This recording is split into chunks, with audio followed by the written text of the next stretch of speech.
For a very long time, I have always known that my parents love my oldest sister, Vicky, more than me.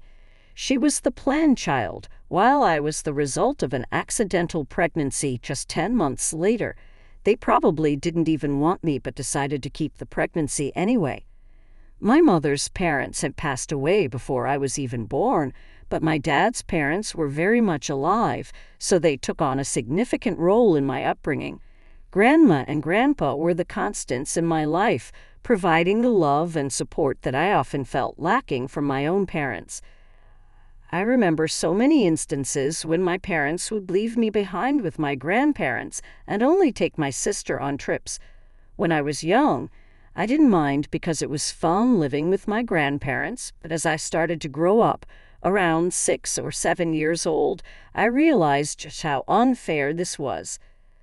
But my problem wasn't just with my parents, it was also with my sister, Vicky. While I harbored no ill will towards Vicky, I couldn't help but feel like an unwanted addition to the family. She knew that as well and made me feel like a stranger every day in my own home. She would always compete with me for everything, whether it was about grades, attention from our parents, or even the smallest accomplishments.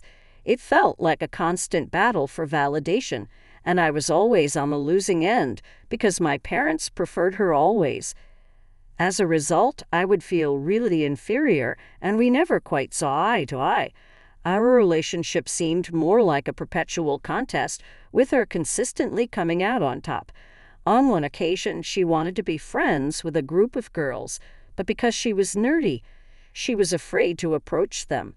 One of the girls and I had art classes together, so she introduced me to the rest of the group, and we all would hang out together. Vicky was so jealous of this that she made my parents talk to me about including her whenever I was hanging out with them. Tried to fight, but my mother called me selfish, while my dad said she was my sister and I should look after her. Begrudgingly, I agreed and introduced Vicky to the rest of the girls. Now, Vicky doesn't really have a lot of friends, so she can come off as over-enthusiastic.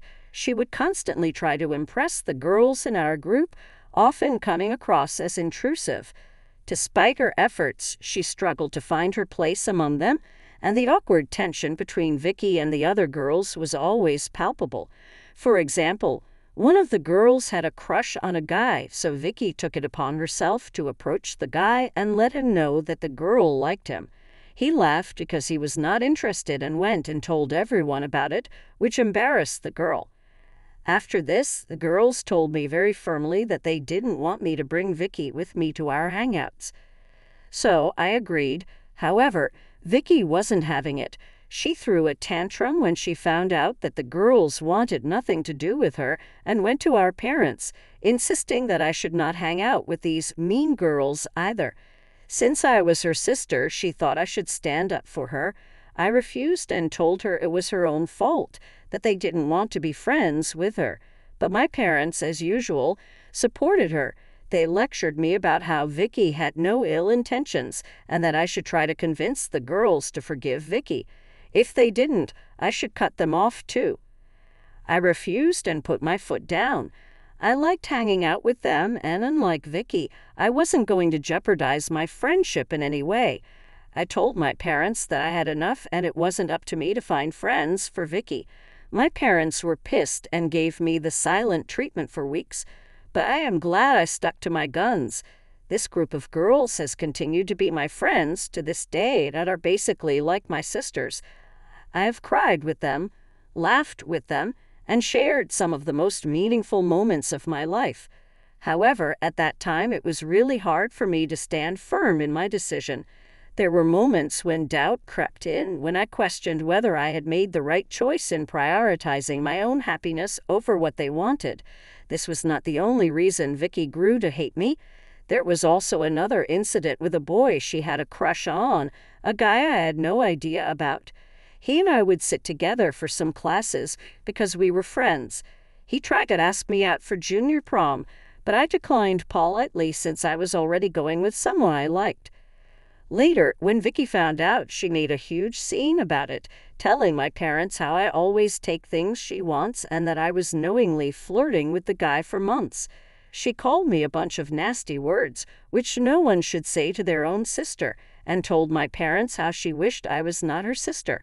My mother sided with her, telling me how it was wrong of me and that, as a sister, I should respect the girl code. I tried telling them that I wasn't even interested in the guy and had declined his invitation, so she was free to ask him if she wanted, but Vicky refused to let it go. Looking back, I think she knew the guy would have rejected her anyway, so she just wanted to take her frustration out on me since he asked me instead of her. Once, my dad took me out for ice cream, telling me that he wanted to spend some father-daughter time with me.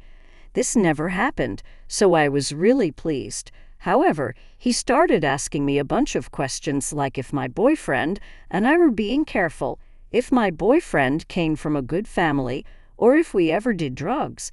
I was taken aback by his line of questioning and asked him what he meant by all this. This is when my dad revealed that Vicky had been making up stories and telling my parents for months that I was doing drugs and drinking alcohol with my boyfriend. This was a complete lie, and I showed my dad my phone for him to verify that Vicky was lying. Later, when my dad confronted her about all the lies, she tried to justify that no one our age just hangs out with a guy and that I was hiding things from everyone. I was so pissed that I yelled at her for trying to make unnecessary drama and told her that it wasn't my fault, that she had no one to date, but that she needed to keep her nose out of my business. Vicky didn't like it and punched me. This happened out of nowhere since she had never been physically violent before. My nose started bleeding as I fell down on the ground, clutching my face in pain. My parents rushed me to the emergency room, and all the while, they were pleading with me not to file a police complaint against Vicky.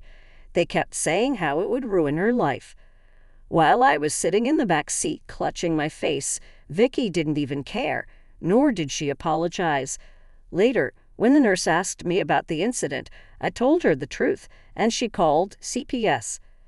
My parents were furious with me for involving CPS, viewing it as a betrayal of family loyalty. In their eyes, Vicky's actions were dismissed as a mere accident, an isolated incident that should not warrant such drastic intervention. They pleaded with the authorities, insisting that Vicky was not a danger to me and that her actions were out of character. In the end, Vicky was let go, but they warned my parents that they would keep a close eye on our situation in case any other accidents happened with me. As you can imagine, Vicky was really shaken up, and so were my parents. Later, my parents told me that they were disappointed in me for trying to ruin my sister's life. My mother started to cry and told me how I was tearing the family apart by involving outsiders. My father's disappointment was palpable, his words heavy with reproach as he questioned my decision to escalate the situation. I told him firmly that I wanted Vicky out of my life, and they agreed. I did feel guilty involving the authorities, but for the first time, I felt safe in my own house. Once Vicky had been formally warned, my parents had a separate conversation with her, and since that day, she stopped talking to me altogether. I very much prefer this over her constantly hovering around me or trying to insert herself into my life. When my grandparents found out about this incident, they asked me to pack my bags so I could live with them for the remainder of high school. They informed my parents, who did not protest much, so I left to live with my grandparents. Unlike my parents' place, I felt safe and loved there. The remaining days of high school went well, and I made lasting memories with my friends. My parents never once visited me or called me throughout all that time. I knew they were happy with their beloved daughter, so I never tried to contact them, even though it hurt me that they could so easily discard me like I was nothing. When I was graduating high school, my parents only showed up to cheer for Vicky. They didn't even congratulate me or approach me, and it felt like I was just a stranger to them. However, my grandparents were there and scolded my parents for being so blatantly obvious about their favoritism. I don't know what my grandfather told them, but my dad later approached me awkwardly and congratulated me. Later, I found out that I was accepted into a good college with a full scholarship. I was so happy about it because I was dreading asking my parents for any financial help. I informed my grandparents about this, and they offered to take me out to a nice restaurant for dinner. After dinner, my grandmother posted pictures of me on her Facebook account, writing a long caption about how proud she was of me for being such an exceptional student. Our relatives soon found out about it and chimed in, congratulating me. I guess some of them might have reached out to my parents, who had no idea about all this. Instead of feeling happy about it, my mother called to tell me the next day that Vicky had locked herself in her room crying because she had not been accepted yet by any college, and that I was knowingly trying to make my sister feel bad about her grades by talking to all our relatives. She told me how this was all my fault because I was apparently depressed after the CPS incident and had pushed Vicky into bad grades. I was so unbelievably heartbroken that my own mother could blame me for such a thing that it was the last time I ever talked with her for a very long time. My grandparents helped me move into my college dorm. Due to my high school boyfriend's college being far away from me, we had broken up. So I went to college single and ready to embrace the next chapter of my life with newfound independence and determination. The breakup had been difficult, but I was excited to meet new people. This is where I met Rob. He and I were both freshmen and spent half of our days in the library. Rob was unlike anyone I had ever met before. His quiet demeanor and studious nature mirrored my own, and we quickly found common ground in our shared love for academia. As the weeks turned into months, our friendship blossomed into something deeper. I realized that I had developed feelings for Rob that went beyond mere friendship. Being an extrovert, I was quite upfront about my feelings for Rob, and I was surprised to know that he felt the same way. We started going out and have been together for 8 years now. My grandparents have met Rob, and they absolutely adore him. I have met Rob's parents, who literally treat me like their own daughter. On occasion, Rob's mother has even confessed to me how she has always wanted a daughter, so she is glad that Rob met a wonderful person like me. To be honest, this is the first time I have been surrounded by family members who like me and don't actually resent me. I have told Rob stories of my childhood, and he listens to me with empathy and understanding. Throughout these last 8 years, my parents have hardly contacted me except to send an occasional birthday text if they remembered, but that is it. Recently, Rob and I got engaged. He proposed to me while we were trekking to our usual spot to watch the sunrise. It was a dreamy proposal, and it was so sweet how nervous he was to pop the question. I had no doubts in my mind when I accepted the proposal. I posted pictures of my engagement on my Instagram and also informed my grandparents about it. They were so happy for me and congratulated us on our future. I guess the news must have spread because my parents called me out of the blue to congratulate me as well. I thought it was just a casual conversation since we had not talked for years. They asked me about my life, my job, and my apartment before my dad asked straightforwardly if he could walk me down the aisle. I was taken aback by his sudden question since just a few moments ago he didn't even have an idea about which company I worked for. I told him that I had not thought about it yet. My dad told me how it would be embarrassing if I didn't ask him and others would question us about it, so it's better if he walked me down the aisle. I scoffed and told my parents I didn't even know if I was going to be inviting them to my wedding since we had not been in contact. This pissed my parents off. My mother started to tell me how disappointed she was by my response, emphasizing the importance of family and tradition. She went on to tell me how they would always be my parents no matter what and that I should let bygones be bygones. Part of me was tempted to listen to my parents and accept my dad's offer because I did want our relationship to be mended, but another part of me hesitated, wary of opening myself up to potential disappointment and hurt again.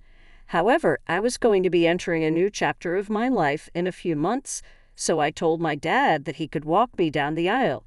He seemed overjoyed.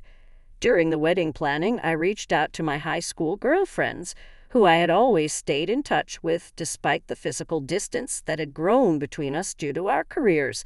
I told them how I wanted the gang back together and that I wanted them to be my bridesmaids. There were a lot of happy tears and congratulations, and without hesitation, they accepted my invitation to be part of my bridal party, embracing the opportunity to reunite and celebrate this milestone in our lives together. We all planned to go to Vegas to celebrate my bachelorette party, while Rob had a separate bachelor party with his friends. My friends and I posted a bunch of pictures from the party, and overall everyone had a lot of fun. However, when I came back home, my parents called me to let me know how disappointed they were that I had not invited Vicky to be a part of the celebration. I told them that there was no way that I would have involved Vicky in my bachelorette party and that I didn't want her to be a part of my life. This took my parents by surprise, and they asked me what I meant.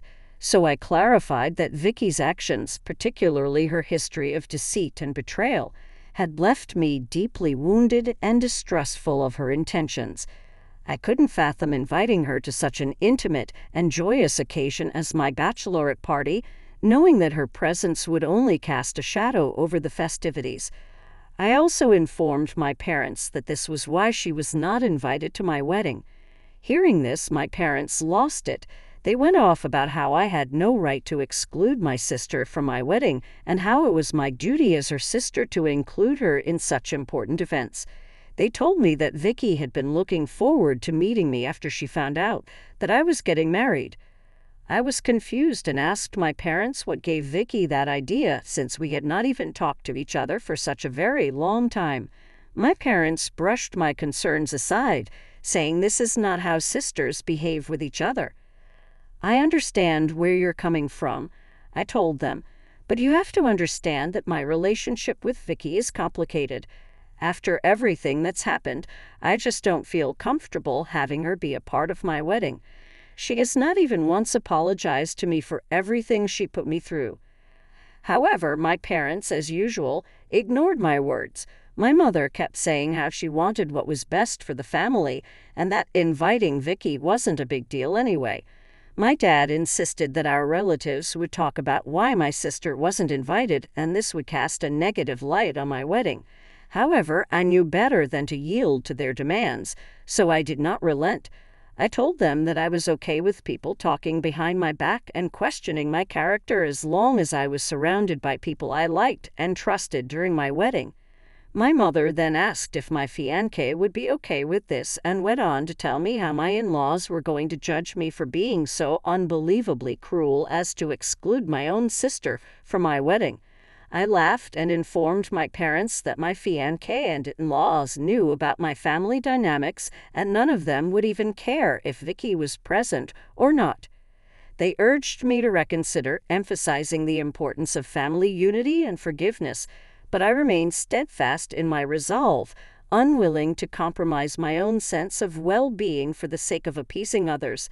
In the end, we agreed to disagree, each of us holding on to our own perspectives. My parents told me how they needed to think things over, and we ended our conversation there. I didn't inform my grandparents about this as I felt a bit guilty for standing up to my parents, and they completely had my back. My grandparents told me that I should not force myself to invite anyone I didn't want there, and that my parents were, as usual, trying to guilt-trip me. Since this conversation, I have been feeling a bit better about my decision and got distracted with my wedding planning since my wedding is fast approaching. Last week, my dad called me to let me know that he had thought long and hard and that he and Mom would no longer be attending the wedding. Before I could even react, he went on to say that this also meant he would not be walking me down the aisle. I asked him if there was a specific reason why, and he informed me that Vicky was going to be moving to a new place soon, which my parents had helped her find. Since I was going to be excluding her from the wedding, she had decided to host a housewarming party that same day, so they would be attending that instead of my wedding. I felt a mix of shock and disbelief wash over me as I processed my father's words. The realization that my own sister's housewarming party took precedence over my wedding was a bitter pill to swallow, exacerbating the sense of hurt and betrayal that I had always felt for years. I simply told him that I understood and hung up the call.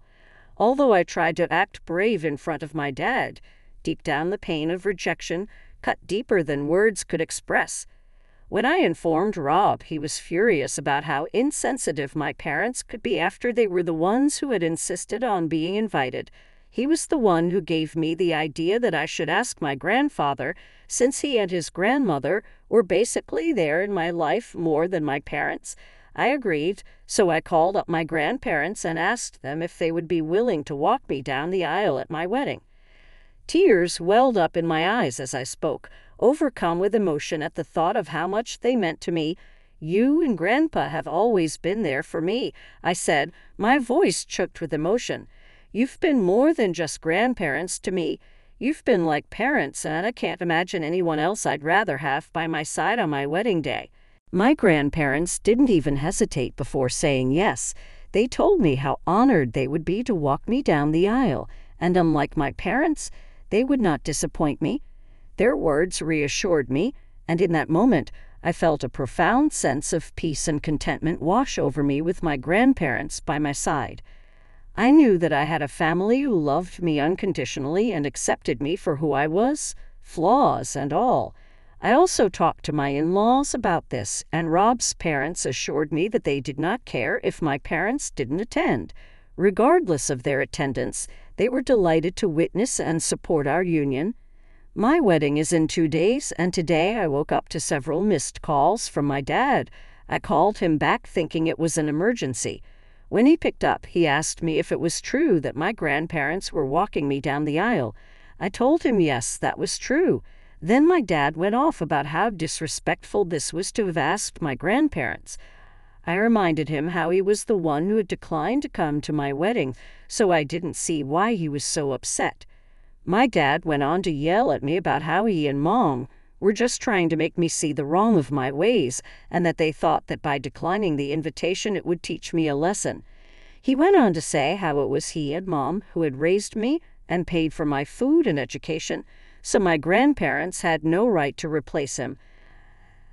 Tried to reason with him, explaining that my grandparents had been there for me in ways he and Mom never were, but he wouldn't listen. He also told me how I had done nothing but alienate everyone from me, and this was all my fault. Since this conversation, I have been wondering if I really did something wrong here. Am I the asshole for asking my grandparents to walk me down the aisle? Update 1. Wow, I did not expect so many people would comment on my post. I have seen a lot of advice and suggestions on how I should approach this situation. I do agree that I need to cut off my parents permanently because their constant back and forth is exhausting and is starting to affect my mental health. I don't want them in my life when they have consistently shown me that Vicky is always their first priority. My parents are indeed selfish, and I have known that for a long time.